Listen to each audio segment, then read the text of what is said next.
Heto ang magnanakaw, ang adik na sumimot ng pera natin. Sigaw ng kuya kong si Tristan. Sabay tulak sa akin nang malakas pa balyang sumandal sa pader. Padabog niyang isinuot ang posa sa aking mga pulso. Habang ang pamilya ko ay kinakabahan, ngunit tila natutuwang nanonood. Hindi ako lumaban. Hindi ako umiyak. Tinitigan ko lang siya ng diretso sa mata. Hindi magnanakaw ang nahuli mo, Tristan. Dumukot ka ng isang ahente ng gobyerno. Bago ko ikwento kung anong nangyari nang gibain ng mga operatiba ang pinto, mag-iwan muna ng comment. Saan ka nanonood ngayon? At anong oras na dyan sa inyo? Gusto kong malaman kung gaano kalayo ang aabuti ng kwentong ito. 2 oras bago ang tagpong ito, pumasok ako sa underground VIP lounge na iyon na mukhang isang malaking sakuna. Suot ko ang isang maruming hoodie at maong na ilang linggo nang hindi nakakakita ng washing machine. Nakayuko lang ako. Ang mga kamay ko ay nanginginig ng sapat para magmukhang kapani-paniwala. Para sa pamilya ko, ako si Maya, 22 anyos. Ang sakit ng ulo, ang pabigat na pamilya, na hindi man lang makatagal sa trabaho. Para sa gobyerno ng Pilipinas, ako ay isang senior special investigator ng NBI na 6 na buwan nang nakabaon sa isang malalim na operasyon. Pero ngayong gabi, kailangan kong magmukhang basurahan na inaasahan nilang makita. Ang party ay nakakadiri sa rangya. Isa itong selebrasyon para sa anibersaryo ng kumpanya ni Tristan, ginanap sa isang inarkilang private vault sa Makati na napapalibutan ng mga pinakamahal na imported na alak. Ang mga bisita ay hindi mga kaibigan ng pamilya. Sila ay mga lalaking may malalamig na mata at may mga bukol ng baril sa ilalim ng kanilang mga mamahaling barong at sako. Sila ang mga investor sa sindikato ni Tristan na nagkukunwaring kumpanya ng logistic. Kinuwelyuhan ako ni Tristan bago pa man ako makalapit sa bar. Kinaladkad niya ako sa isang madilim na pasilyo malapit sa kusina. Bumaon ang mga daliri niya sa braso ko. Amoy mamahaling pabango siya, pero mas umaalingaw-ngaw ang amoy ng takot. Mukha kang basurera. Sutsot niya habang palingalinga sa paligid. Pero perpekto yan. Yan mismo ang kailangan ko. Bumibigay na siya. Nakikita ko ang mabilis na pagtibok ng ugat sa kanyang leeg. Sinabi niya sa akin na 250 milyong piso ang nawawala sa kanyang mga account. Sinabi niyang papatayin siya ng mga lalaking nasa labas. Kung hindi siya makakahanap ng masisisi, kailangan niya ng gagawing pain, isang taong madaling itapon. Isang taong katulad ko. Sasabihin ko sa kanilang ikaw ang kumuha. Bulong niya. Nanlalaki at baliw ang mga mata. Adik ka. Walang magtatanong. Makukulong ka lang ng ilang taon. Babayaran ko ang abogado mo at mananatili akong buhay. Umungol ako at nagpumiglas. Ginagampanan ng maayos ang papel ko. Kuya Tristan, parang awa mo na. Wala akong kinukuha. Pero sa loob-loob ko, kalmado ang tibok ng puso ko. Akala niya, siya ang nag-set up sa akin. Hindi niya alam na ako ang sumimot ng mga account niya. Hindi niya alam na 3 araw na ang nakalipas, pumasok ako sa opisina niya sa BGC, nagkunwaring lasing at nagmamakaawang umutang. Aksidente kong natabig ang isang tasang mainit na kapeng barako sa hita niya. Habang sinisigawan niya ang sekretarya niya para kumuha ng tuwalya, hindi ko ginalaw ang computer niya. Hindi ako nag-hack ng kahit anong password. Inabot ko lang ang ibabaw ng mesa niya at pinalitan ng kanyang physical security token, yung maliit na device na nagbibigay ng login codes niya ng isang peking kopya na nasa bulsa ko. 3 segundo lang ang inabot. Sa nakalipas na 72 oras, sa tuwing susubukan niyang mag-login, palpak siya. Samantala, naka-login ako mula sa loob ng sasakyan ko. Kinokopya ang buong hard drive niya. Hindi ko kailangang maging magaling na hacker. Kailangan ko lang maging ang palpak at walang kwentang kapatid na hindi niya kailanman nirespeto para katakutan niya. Gagawin mo kung ano ang sasabihin ko, ungol ni Tristan, sabay tulak sa akin pabalik sa main room. Tumayo ka lang dyan. Magmukha kang may kasalanan.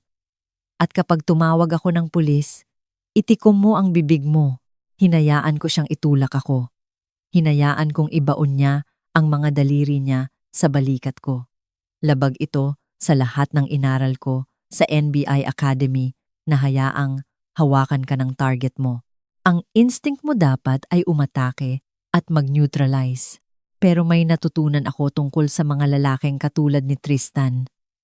Ang isang narsisisista ay naglalabas lang ng sikreto kapag pakiramdam niya hawak niya ang buong kontrol. Kailangan nilang maramdamang sila ay mga Diyos bago sila umamin na sila ay mga demonyo. Kung lumaban ako ngayon, mananahimik siya. Tatawag siya ng mga abogado. Pero kung hahayaan ko siyang manalo, kung hahayaan ko siyang maniwala na siya ang pinakamatalinong tao sa kwarto, magiging burara siya. May masasabi siyang mga bagay na magbabaon sa kanya ng buhay. Kaya ibinagsak ko ang mga balikat ko. Hinayaan kong mapuno ng peking luha ang mga mata ko. Hinawakan ko ang malamig na plastic ng wire na nakatago sa ilalim ng damit ko, malapit sa tapat ng puso ko. Sige, kuya. Bulong ko. Kung ano ang gusto mo, ngangiti siya. Isang malupit at matalim na ngiti. Akala niya, pagmamay-ari niya ako. Hindi niya alam na nasa loob na siya ng hawla. Hindi pa lang niya naririnig ang paglock ng pinto. Pagbalik sa main room, naging mabigat ang hangin. Hindi na umiinom ng alak ang mga investor. Ang pinuno nila, si Don Mateo, isang lalaking may peklat sa kilay at nakasuot ng suit na mas mahal pa. Sa bahay ng mga magulang ko ay tumayo. Sinara niya ang butones ng kanyang jacket, isang malinaw na senyales sa kanyang mga tauhan. Tapos na tayo rito. Tristan, sabi niya, mababa at inip ang boses. Unstable ka. Babawiin na namin ang pondo. Namutla si Tristan. Kung lalabas ang mga lalaking iyon sa pinto, isa na siyang patay na tao. Kailangan niya ng dahilan para sa nawawalang pera. At kailangan niya ng isasakripisyo ngayon din. Kailangan niyang patunayan na kontrolado niya ang sitwasyon. Hindi! Teka lang! Sigaw ni Tristan. Hinablot ang braso ko at kinaladkad ako sa gitna ng kwarto. Sabi ko sa inyo, inayos ko na. Nahuli ko ang daga. Hindi lang niya ako inakusahan. Gumanap pa siya. Gamit ang isang palpak at desperadong galaw ng kamay, isinuksok niya ang isang mabigat na vacuum-sealed bag sa bulsa ng hoodie ko. Tapos, agad niya itong hinablot pabalik at itinaas na parang tropeyo. Heto! Sigaw niya. Inaalon ang bag. Puno ito ng mga bundle ng pera at puting powder na shabu. Nasa kanya. Susubukan na sana niyang tumakas dala ang mga pondo natin. Tumahimik ang buong kwarto. Tumigil ang mga investor. Hindi sila kumbinsido, pero nanonood sila. Tumingin ako sa nanay ko, si Doña Carmen. Nakatayo siya malapit sa buffet table. Mahigpit na nakahawak sa kanyang mamahaling South Sea pearls. Ito na ang sandali. Ito na ang pagkakataon para maging ina siya, para sumingit, at sabihing hindi magnanakaw ang anak niya, para isigaw na nagsisinungaling si Tristan. Tahimik ko siyang tinitigan, nagmamakaawang maging isang nanay naman siya kahit minsan lang sa buhay niya. Humakbang paharap si Mama. Nagpalipat-lipat ang tingin niya kay Don Mateo, tapos sa mga nagmamahalang muebles, tapos kay Tristan. Gumawa siya ng mabilis na kalkulasyon. Kung babagsak si Tristan, titigil ang pasok ng pera. Kung titigil ang pera, tapos na ang maluhong buhay niya sa Forbes Park. Diyos ko, Maya! Humahagulhol niyang sabi, sabay hawak sa kanyang dibdib. Pang-Oscar ang acting niya. Paano mo nagawa to? Pagkatapos ng lahat ng ibinigay namin sa'yo, ipinahiya mo kami. Tumingin siya sa mga investor, umaagos ang luha sa mukha niya. Wala na akong anak. Patay ka na sa akin. Gawin niyo kung anong dapat ninyong gawin sa kanya. Mas masakit pa sa paghampas sa semento ang pagtatraidor na iyon. Hindi lang ito tungkol sa kasakiman, kundi sa pansariling kaligtasan. Handa niya akong ipakain sa mga buwaya para lang mapanatili ang mga aircon at mansyon niya. Nakita ni Tristan na nakuha niya ulit ang atensyon ng kwarto. Nakaramdam siya ng kapangyarihan. Kinaladkad niya ako papunta sa mabigat na bakal na wine rack malapit sa pintuan. Hinaharangan ang daanan ng mga investor. Hindi lang niya ako kinukulong, ginagawa niya akong taong barikada. Ako ang aayos nito. Pabatid ni Tristan, nakalabas ang dibdib. Kinuha niya ang posas mula sa sinturon niya. Tatawagan ko si Major Santos. Gagawin natin ito sa legal na paraan. Inilagay niya ang bakal sa pulso ko. Ipinaikot ang kadena sa mga rehas ng wine rack.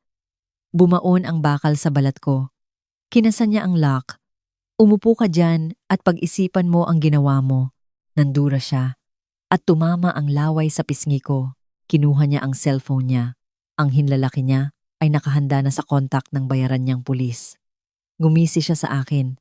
Akala niya nanalo siya. Akala niya nakulong niya ako. Isinandal ko ang ulo ko sa mga malamig na bote. Nadudurog ang puso ko para sa pamilyang kakawala ko lang. Pero ang isip ko ay singlamig ng yelo. Sige Tristan, isip-isip ko. Tumawag ka na.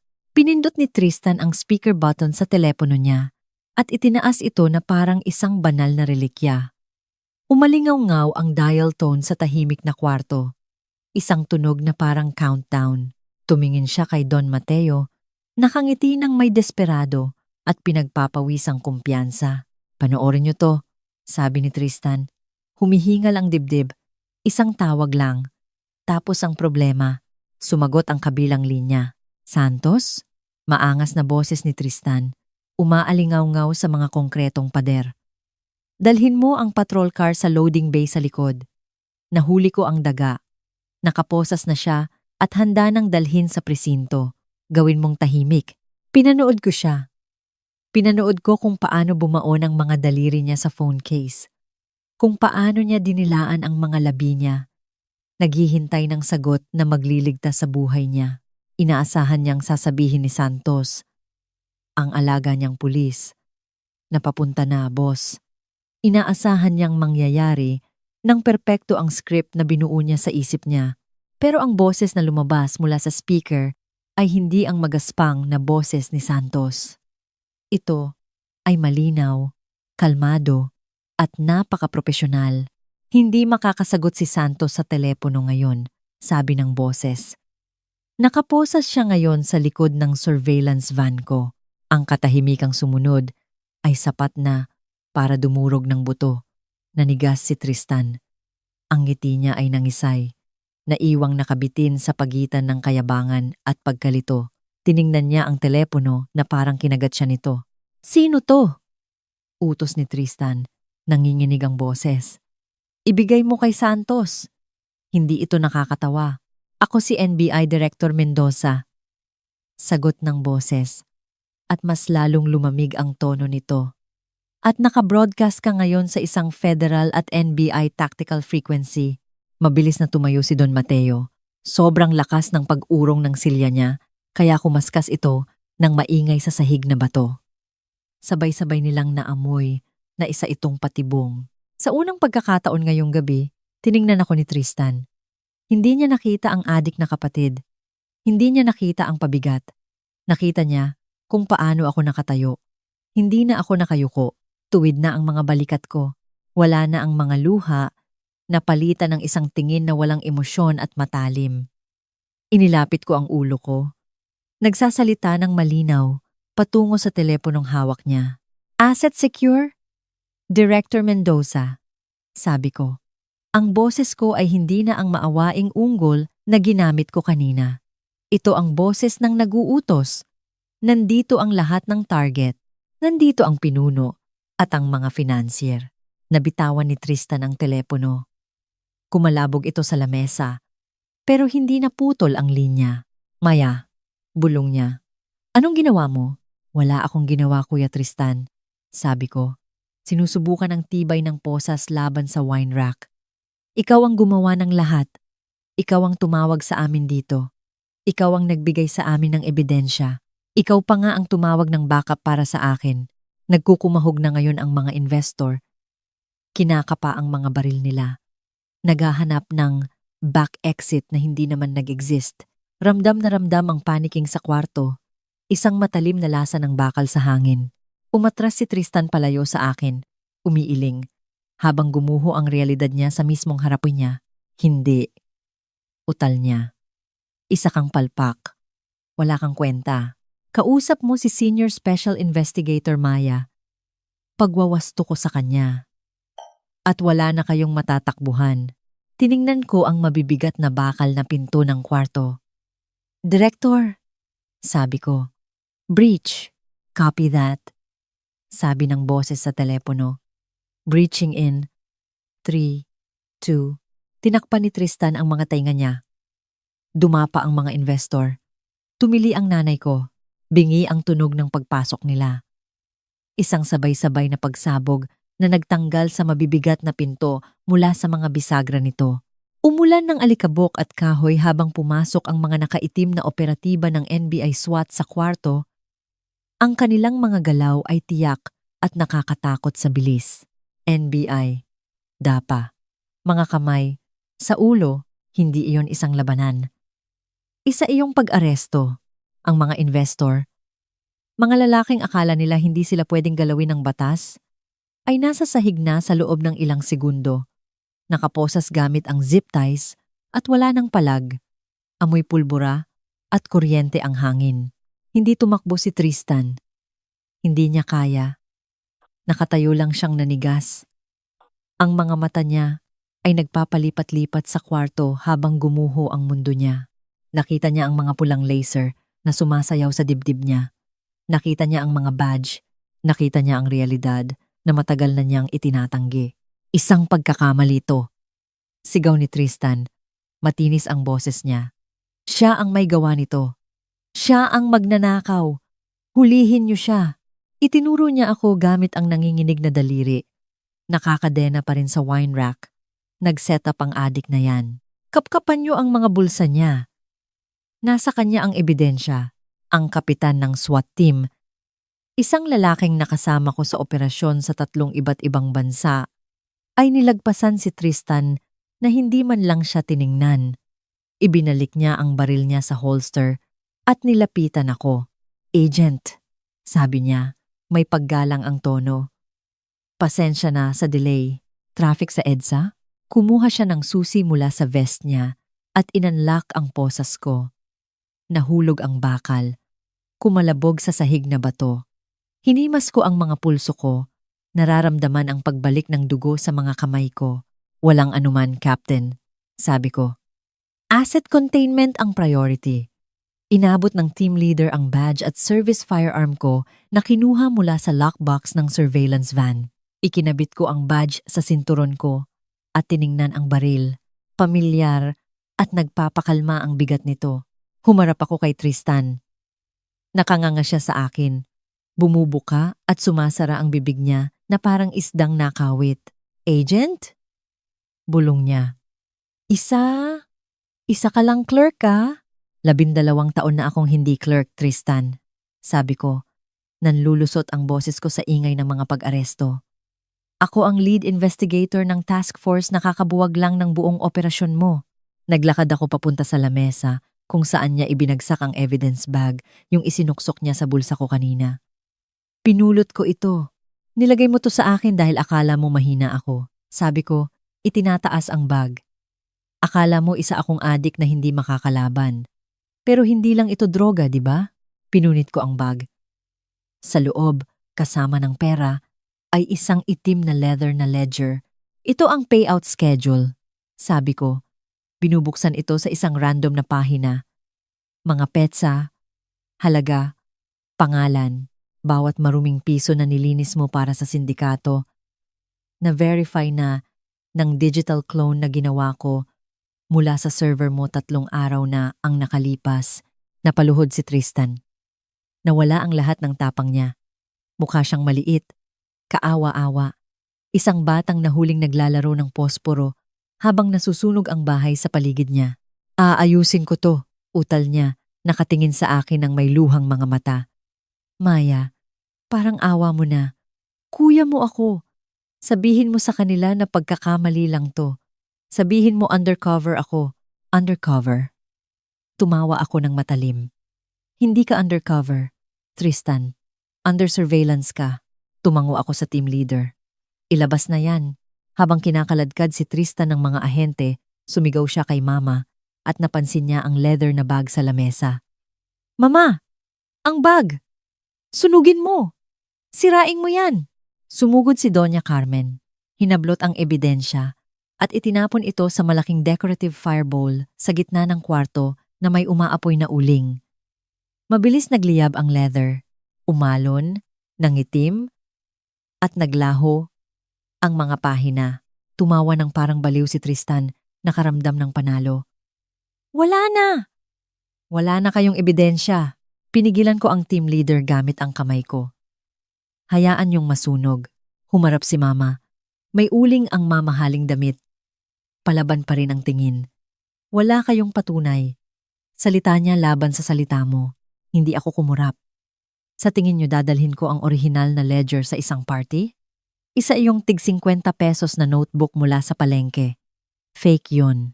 Nabitak ang ngiti ni Tristan. Ang totoong ebidensya ay hindi papel. Sabi ko. Kinopya ko ang server mo. Bawat transaksyon, email, at maruming barya ay nasa cloud na ng DOJ at AMLC. Nanglata si Tristan.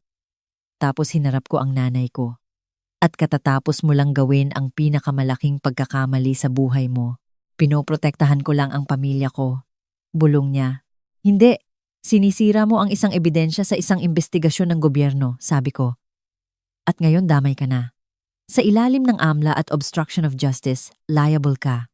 At dahil sa civil asset forfeiture, inaasahan na ng gobyerno na lahat ng pag-aari ninyo ay binili gamit ang maruming pera. Bahay ko to! Bulong niya, halos mabilaukan. Hindi na ngayon. Sabi ko, sinunog mo ang tulay mo. Ngayon, tumira ka sa abo. Nawala siya sa sarili. Sumugod sa akin. Pilit kinakamot at inaagaw ang badge ko. Inunahan ko siya, mabilis ko siyang pinabagsak at idiniin sa malamig na sahig na bato. Carmen, huwag kang manlaban kundi kakasuhan kita ng pananakit sa isang ahente ng gobyerno. Nanay mo ako. Nanay kita at sinubukan mo akong ibenta para sa pera. Bulong ko. Isinusuot ang totoong posas sa mga pulso niya. Habang inilalabas sila, hindi lumaban si Tristan. Hindi nagmakaawa si Mama para sa anak niya. Sumisigaw lang siya tungkol sa mga alahas niya. Lumabas ako sa gabi na may tunog ng mga sirena. Sa wakas, naging maingay rin ang hustisya. 3 araw ang lumipas. Ang mansyon sa Forbes Park ay walang nakapaskil na for sale. Mayroon itong orange tape at isang paunawa. Seized by the Anti-Money Laundering Council and the Philippine government. Nakatayo si Mama sa bangketa, nakikipagtalo para makuha ang kanyang pearls. Nakaupo si Tristan sa isang holding cell ng NBI, walang piyansa, at nag-aabang ng 20 taon hanggang habang buhay na pagkakakulong. Tiningnan ko ang luma kong Toyota Vios, binayaran ng malinis na pera, nakapangalan sa akin. Tapos, binuksan ko ang mga contacts sa phone ko. Delete Tristan. Delete, Mama? Delete? Hindi ito pagkasira ng pamilya. Isa itong paglilinis ng buhay. Nagmaneho ako palayo, patungo sa isang kinabukasan na tahimik, tapat, at akin. Kung naranasan mo na ring maging kontrabida sa kwento ng ibang tao, para lang iligtas ang sarili mo, i-share mo ito.